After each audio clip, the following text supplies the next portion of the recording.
In today's video, I want to quickly go over the best ways to complete your rifts and difficulties to progress in obviously the Agent Smith Battle Pass. So I've been doing quite a few tests to figure out what is the best way to essentially do what I just said. And there's a few things that I learned that I want to share with you. First thing is first, as of right now, as of the time that I'm making this video, we only do have two different categories in the actual rifts. And inside of these categories, you can only complete 4 of the difficulties because Insanity as of right now is just completely unavailable, and I don't really know why. And to basically unlock each one of these difficulties, you need to unlock a certain gem level. The way you unlock these gem levels is completing basically the nodes inside of the rift, and once you complete these nodes, you'll be able to unlock little like crystals that then once you unlock a certain amount, as you can see here, 100 of them and then 85, I guess you could have it either way, should be enough to get you to level 4, which should allow you to unlock crushing. And I'm guessing once you at least have 100 on all of them or even more, you might be able to unlock Looney, but I don't know if you can get that right now just because Insanity is unavailable. Now, one thing I will say, and it is going to make your life so much easier, and it's going to essentially just let you do this super easily and super fast. The best way to complete this is with a friend or a co-op player. Now, I know a lot of you probably are solo players or just have friends, but they're not always on. So one thing I will say is probably go down in the comment section of this video and try to find players that you could play with, or just try to find people to play with. And the reason it is so much easier to do this with people is because of certain challenges, and that is specifically completing the rewards section, which is where you get the crystals before each match. So if you looked at it right, it says win the match, which I've already done, and then if I win the match as a DC character, I'll get a crystal. If I win a match as a human character, I'll get a crystal. Then match as a Joker, and specifically bring another player with you into battle.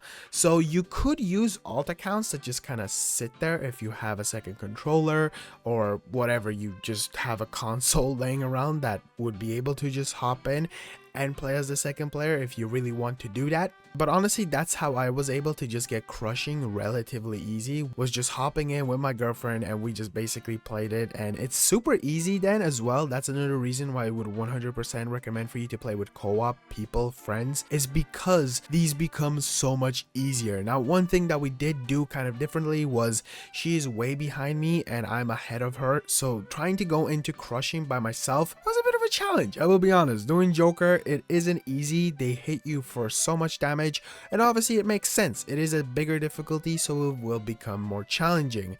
Now over to the Velma challenges, it's going to be the exact same situation. You just got to get to level 4 to level 9. Insanity is still locked, and probably 95 and then 100 should be enough to get you to level 4. And I then recommend for you to just play from the start with your friends, or just get around the same stage all together, just because then you'll be able to progress through all of these together. And as of right now, if I completed the 3rd crushing, that would get me up to tier 3 in the Agent Smith Battle Pass, and then obviously vice versa, if I get the Velma ones, then tier 4, tier 5 and tier 6. I will be able to get tier 7 and 8 if I could get the other tiers. The Agent Smith Battle Pass isn't going to be too difficult.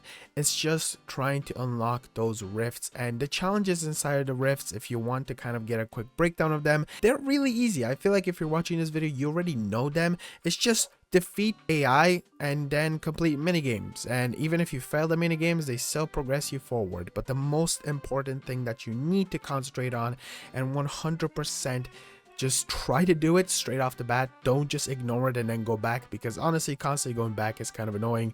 Before you start your match, make sure you look in the bottom right corner, win the match, ring out an opponent, free your ally from a respawn bubble, win the match with a DC character, and lastly bring another player with you into battle. So for example, with this one, free your ally from a respawn bubble.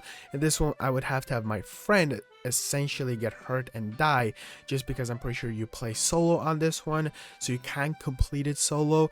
And also another thing that I will mention, at least in the Joker ones, there is one that is kind of annoying, because there is 3 missions that you specifically need the banana guard, and you can't actually unlock all the rewards because one of them require you to play as a Lady Banana Guard, and you don't unlock that until you've logged in 7 days in a row, and I'm only on day 1 out of 7, so I won't be able to complete those crystals for quite a few days. So all of this is like, oh, you can complete this 2 weeks early, but it's still going to take you a bit of time. Now, one last thing that I want to talk about, and that is the character that you should play as.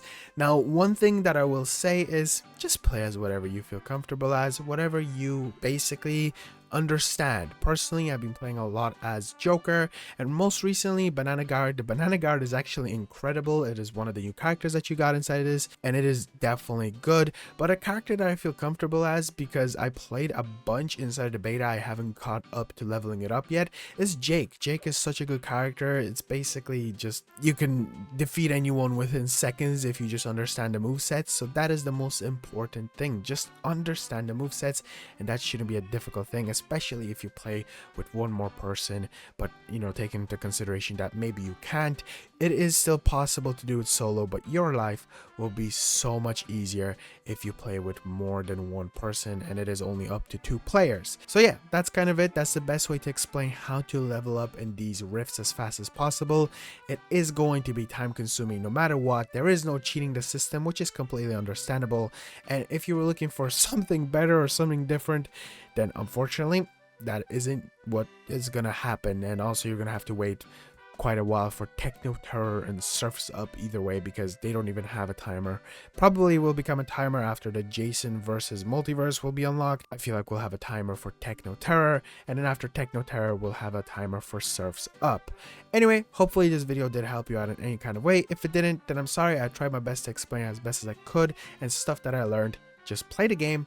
Very self-explanatory, which I hate sometimes saying because it's like, duh, play the game. But remember, concentrate on the crystals to upgrade your gems and play with one more player, because that is going to make the world of a difference. Thank you so much for watching. I'll see you guys in the next one. Peace out.